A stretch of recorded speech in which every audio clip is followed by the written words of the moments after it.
આ સારા દિવસોની આશાનો દિવસો છે. તમે જોજો, આ છેલ્લા 1 મહિનામાં કોઈ વાર તહેવાર હતો નહીં, કોઈ સારો તહેવાર નથી, પણ આજની રાત જેવી પૂરી થાય પછી બધા તહેવાર જ આવે છે. ગણેશ ચતુર્થી, રક્ષાબંધન, જન્માષ્ટમી, એટલે સારા દિવસો. અને એમાંય પાછો શ્રાવણ મહિનો, દેવાદિદેવ ભગવાન મહાદેવનો એ ગંગબાર જટધાર મંડિયમ આદિ અંગ સંગ લીન ચંડિયમ બાલચંદ્ર ભીમ ભાલ જ્વાલિયમ અને કંગનમ ભુજંગ મુંડ માલિયમ. મહાદેવ શું કામ કહેવાના છે? કદાચ તમને બધાયને ખબર હશે. હનુમાનજી મહારાજ હોય ને તો એમનો વાર શનિવાર આવે કાં તો મંગળવાર આવે. સધી માતા હોય તો આપણે માનીએ કે એમનો વાર રવિવાર હોય. સંતોષી માતા હોય એમનો એક વાર આવે. દશામાં હોય એમના 10 દિવસ આવે ને. જેના દિવસો આવે ને એને દેવ કહેવાય, પણ જેનો આખો મહિનો આવી જાય ને એને મહાદેવ કહેવાય. દુનિયામાં એક જ દેવ એવા છે કે એક સતત આપણે 1 મહિના સુધી શિવોમય બની અને ભગવાન ભોળાનાથની પૂજા અર્ચના કીર્તન. તમને બીજું કાંઈ આવડે કે ન આવડે, કદાચ તમને મહામૃત્યુંજય મંત્ર ન આવડતો હોય, ઓમ ત્રંબકમ આ મંત્ર તમને ન આવડતો હોય તોય કઈ વાંધો નહીં. માત્ર ખાલી પંચાક્ષરી મંત્ર આવડી જાય, 5 અક્ષરનો મંત્ર છે. કયો? ઓમ નમઃ શિવાય. તોય દાદો આપણા બધાયની માથે રાજી થઈ જાય.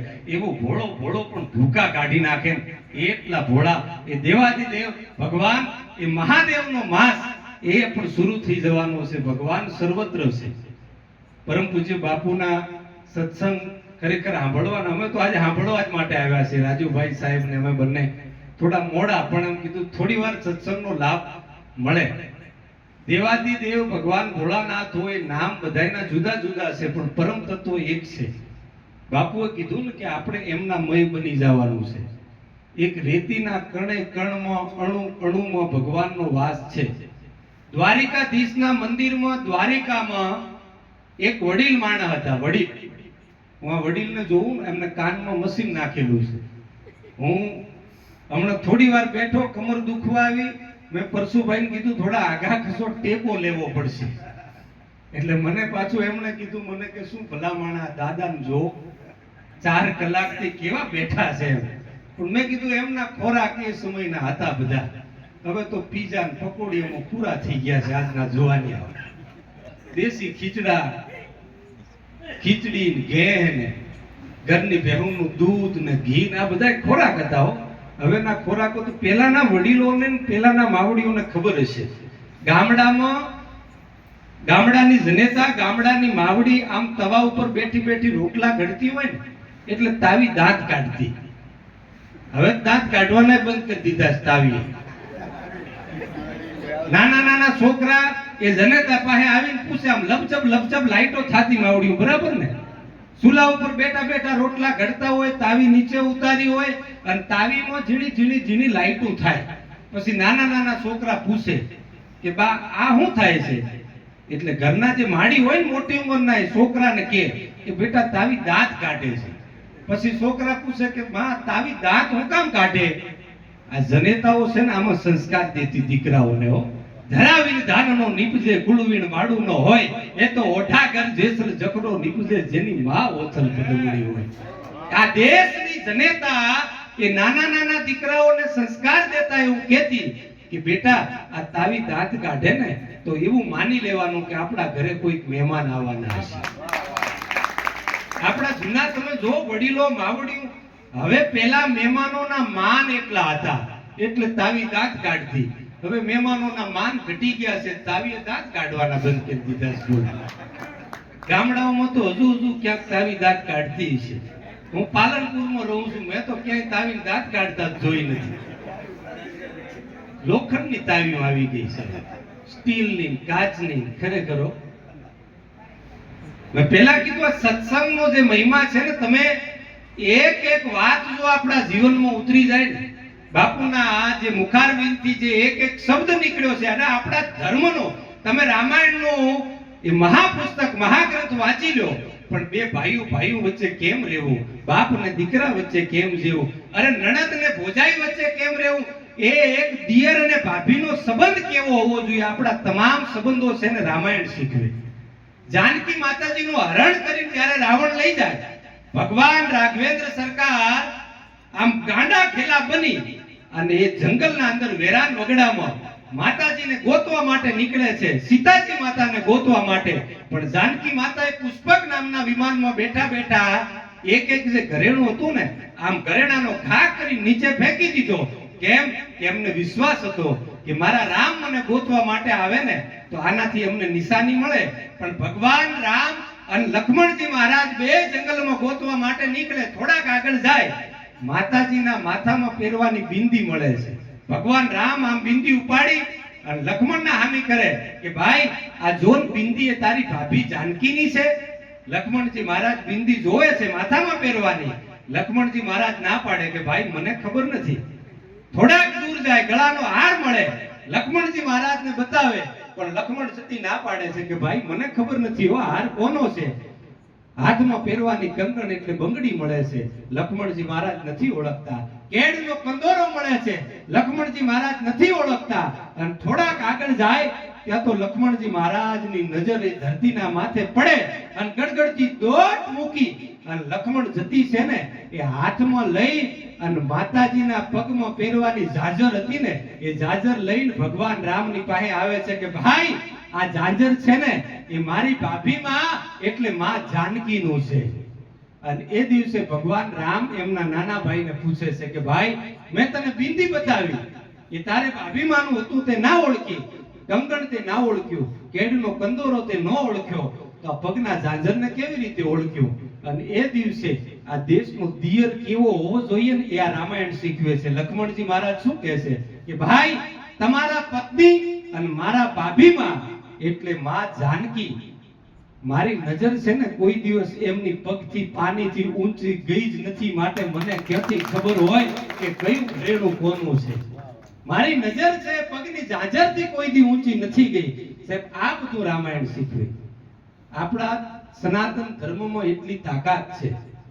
હનુમાનજી ચાલીસાનો પાઠ બાપુએ કીધું, પણ જ્યારે હનુમાનજી ચાલીસા લખાઈ ને આ દેશના સંત મહાત્મા તુલસીદાસજી ગોસાઈ એ 16મી સદીમાં આગ્રાના કિલ્લામાં એક કથા એવી છે કે અકબરનું શાસન દિલ્હીના અંદર અને મહાત્મા તુલસીદાસજી હાલતા હાલતા હાલતા જ્યારે નીકળતા હતા અને અકબરના કાનમાં કોઈએ વાત કરી કે એક મહાત્માજી છે હો, એમના દર્શન કર્યા જેવા છે. અને મહાત્મા તુલસીદાસજીને એ દિલ્હીની ગાદી ઉપરથી ઘોડે સવારો બોલાવવા માટે આવે કે મહાત્માજી તમને દરબારગઢમાં હાજર થવાનું છે, તમને અમારા નવાબજી મળવા માંગે છે. અને તુલસીદાસજી એ દિવસે ના પાડી દે છે કે હું મળવા માટે કોઈ નવાબના મહેલમાં કોઈ દી આવીશ નહીં. તમારા નવાબને કહી દો મળવું હોય ને મારા દર્શન કરવા હોય તો મારી પાસે આવે. અને એ સમયે તેના બાદશાહને ક્રોધ આવી જાય અને મહાત્મા તુલસીદાસજીને આગ્રાની જેલમાં પૂરી દે છે. તુલસીદાસજી પહેલો દિવસ જ્યારે જેલમાં રહ્યા ને એક ચોપાઈ લખે છે, બીજો દિવસ જેલમાં રહ્યા બીજી ચોપાઈ લખે છે, ત્રીજો દિવસ જેલમાં રહ્યા ત્રીજી ચોપાઈ લખે છે, 40 દિવસ જેલમાં રહ્યા અને હનુમાન ચાલીસાની 40 ચોપાઈઓ એટલે હનુમાન ચાલીસા જેવી પૂરી થાય તે તો આગ્રાની જેલમાં એટલી બધી વાનર સેના આવી જાય, આખી જેલના દરવાજા તોડી અને મહાત્મા તુલસીદાસ જેલમાંથી બહાર કાઢે છે. આ ઘણા જાજા વર્ષો પહેલાની વાત નથી કે 1000 વર્ષ થઈ ગયા, 5000 વર્ષ થઈ ગયા.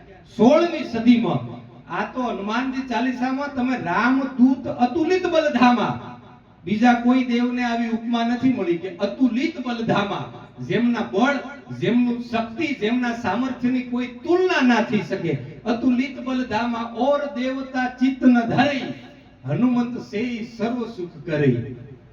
બધાય દેવી દેવતા જ્યારે આપણી વાત ના સાંભળે ત્યારે છેલ્લે વાત હનુમાનજી મહારાજને કયો તો એ સાંભળે ને સાંભળે. આવું તુલસીદાસજી મહાત્મા કહે છે. એક એક ચોપાઈ એક એક શબ્દ આપણા સનાતન ધર્મમાં એટલી તાકાત છે. તમે કોઈ પણ ગ્રંથ લઈ લ્યો, અરે કોઈ પણ ધર્મ પુસ્તક લઈ લ્યો, કોઈ પણ પુરાણ લઈ લ્યો, કોઈ પણ સંહિતા લઈ લ્યો, એનો એક એક શબ્દ જો જીવનમાં ઉતરી જાય. મહાત્મા ગાંધીજીને આખી શ્રીમદ ભાગવત ગીતામાંથી માત્ર 2 શબ્દ પોતાના જીવનમાં ઉતાર્યા, એક સત્ય અને બીજો અહિંસા. આ 2 જીવનના કારણે 2 શબ્દોના કારણે પોતાનું આખું જીવતર બદલી નાખ્યું. આ દેશના રાષ્ટ્રપિતા તરીકેનું બિરુદ મળી ગયું સાહેબ. બે શબ્દમાં જો આટલી તાકાત હોય તો આખી શ્રીમદ ભાગવત ગીતામાં કેટલી તાકાત હશે? એકાદો આપણને શ્લોક આવડી જાય તો કેટલી તાકાત હશે? અને પરમાત્મા છે ને તમામ જગ્યાએ વાસ છે. હું વાત એ કરતો હતો એક નાનકડી કે દ્વારકાધીશના મંદિરમાં એક વડીલ દર્શન કરવા માટે જાય છે. હાથમાં લાકડી છે, કાળા કલરના ચશ્મા પહેરેલા છે. આમ ધીમા ધીમા ધીમા cut cut cut cut cut પગથિયા ચડે છે. કાળા ચશ્મા પહેરેલા છે, હાથમાં લાકડી છે, એટલે એ વડીલ છે ને આંખે જોઈ નથી શકતા. જન્મથી સુરદાસ છે, આંખે જોઈ નથી શકતા. લાકડીના ટેરવે લથડિયા ખાતા ખાતા ખાતા દ્વારકાધીશના મંદિરમાં દર્શન કરે. અને આ ટેવ એમની છેલ્લા 25 વર્ષથી છે. 25 વર્ષની દર પૂનમ આવે, દર પૂનમના દિવસે વડીલ દ્વારકાધીશના મંદિરમાં દર્શન કરવા માટે જાય છે. કાં તો બીમાર હોય, વરસાદ વરસતો હોય, ગમે એવો ધોપ તડકો હોય, તો એ વડીલ એક પણ પૂનમ છે ને ચૂક્યા નથી. દર પૂનમે દ્વારકાધીશના મંદિરમાં જાય. 65 વર્ષની ઉંમર અને દ્વારકાધીશના બે હાથ જોડી દર્શન કરી અને એ દિવસે મંદિરના એક ખૂણામાં બેઠા છે. તે તો 2-5 જુવાની આવી દર પૂનમે જતા હોય ને એમને મસ્કરી, ઠઠ્ઠા મસ્કરી, ટીકળ હુજ્યું અને વડીલની પાસે આવી વડીલના ગભા ઉપર હાથ મૂકીને 2-4 જુવાનીઓ એટલું કીધું કે દાદા દ્વારકાધીશના દર્શન કર્યા? દાદાએ માથું હલાવ્યું કે આ કર્યા. પણ દાદા તમે તો આંધળા છો, તમને કઈ દેખાતું નથી, તમે દર્શન કેવી રીતે કર્યા? પછી દાદા શું જવાબ આપે છે ખબર? બેટા, ભલે કુદરતે આ દ્વારકાધીશે મને આંખો નથી દીધી, પણ હું મારા રુધિયાથી મારા ઠાકરના દર્શન કરી લઉં છું. મારા રણછોડરાયના દર્શન તો હું મારા રુધિયાથી કરું છું. પછી જુવાનિયાઓ હતા ને કે દાદા તમારા રુધિયાથી દર્શન કરો, એમાં દ્વારકાધીશ દેખાય છે ખરા? કે હા દેખાય ને. તો આજ દેખાણા? કે હા દેખાણા. પછી જે 4-5 જુવાનિયા હતા ને એમને દાદાને પ્રશ્ન પૂછ્યો કે દાદા તો આજ જો તમે દર્શન કર્યા હોય, ખાલી એટલું કહી દો કે દ્વારકાધીશના વાઘા કેવા કલરના પહેરેલા છે? પીળા કલરના છે, લાલ કલરના છે, લીલા કલરના છે? દાદા મૂંઝાણા હો. આંખો બે બંધ કરી અને જુવાનિયાઓને એટલું કીધું કે ભાઈ એ વાઘાનો કલર મને નથી દેખાતો. તો કે કૃષ્ણ ભગવાનના પગમાં મોજડી પહેરેલી છે કે નથી? કે ભાઈ એ મને નથી દેખાતું. કાળિયા ઠાકરના હાથમાં જે વાહણી છે એ ડાવા હાથે પકડેલી છે કે જમણા હાથે પકડેલી છે? કે એ મને નથી દેખાતી. કૃષ્ણ ભગવાનના માથા ઉપર મુકુટ છે, એ હોનાનું છે, ચાંદીનું છે? કે ભાઈ એ મને નથી દેખાતું. પછી જે 4-5 માણસો હતા ને દાદાને કીધું કે દાદા આમાંનું કાંઈ દેખાતું નથી, તો ઘેર બેહી રહેતા હોય તો દર્શન કરવા માટે, ધક્કા ખાવા માટે હું કામ આવો છો? અને એ દિવસે દાદાએ જે જવાબ આપ્યો ને એ તમારા મારા કાળજામાં ઉતરી જાય ને એવો જવાબ છે હો. દાદાએ કીધું કે ભાઈ ભલે મને કાંઈ નથી દેખાતું, પણ જે મંદિરમાં બેઠો છે એને તો દેખાય છે ને કે હું દર પૂનમે અહીંયા આવું છું. માટે તમે અહીંયા દર અમાસે આવો, કદાચ શ્રાવણ મહિનામાં દરરોજ આવો. ગામમાં, મલકમાં, સીમમાં બીજા કોઈને દેખાય કે ન દેખાય, પણ આ જગ્યામાં જે ગુરુ મહારાજ બેઠા છે ને મંદિરમાં, એ તો હર હંમેશ એમની દ્રષ્ટિ તમારા બધાયની માથે છે કે કોણ અહીંયા આવે છે, કોણ ભજન કરે છે, કોણ કીર્તન કરે છે, કોણ સેવા કરે છે, તન મન અને ધનથી. માટે ગુરુ મહારાજના આશીર્વાદ આપણા બધાયની ઉપર બન્યા રહે. આ પવિત્ર શ્રાવણ મહિનો, આ ખૂબ ભક્તિ કરવાનો એવો સુંદર મજાનો મહિમા છે. આપ તમામનું હૃદયમાં એક એવો ભક્તિનો ભાવ જાગે એવી ગુરુ મહારાજના ચરણમાંથી પ્રાર્થના કરું છું, વિનંતી કરું છું. છેલ્લે એક આપણે જયકારો કરી દઈએ. બોલે સદગુરુ મહારાજ.